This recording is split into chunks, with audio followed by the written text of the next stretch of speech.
Aujourd'hui, à l'agenda des marchés, il sera question de l'inflation. Tout d'abord au Royaume-Uni avec la publication de l'indice des prix à la consommation. Alors l'indice des prix à la consommation, on le rappelle, c'est la mesure principale justement de l'inflation. Alors cet indicateur survient dans un contexte un peu particulier puisque la croissance du Royaume-Uni est actuellement extrêmement molle. En réalité, le Royaume-Uni fait toujours les frais de la politique d'austérité menée par le gouvernement, à tel point que la Banque d'Angleterre commence à se demander si elle ne devrait pas entreprendre de nouvelles mesures de soutien à l'économie. Du coup, la publication de l'inflation lui permettra d'évaluer sa marge de manœuvre. Les analystes l'attendent en hausse à 4,5% en rythme annuel contre 4,4% en juillet.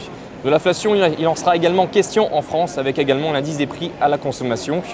Là encore, les analystes attendent à une hausse à 2% en rythme annuel contre 1,9% au mois de juillet. Et aux États-Unis, c'est la publication du budget fédéral mensuel qui sera communiquée. On rappelle que le pays navigue toujours entre deux eaux. Le président Obama doit à la fois s'efforcer de lutter contre le chômage, qui persiste au-dessus de 9%, et il doit également s'efforcer de contenir le déficit budgétaire. Les analystes attendent à une diminution de 132 milliards de dollars.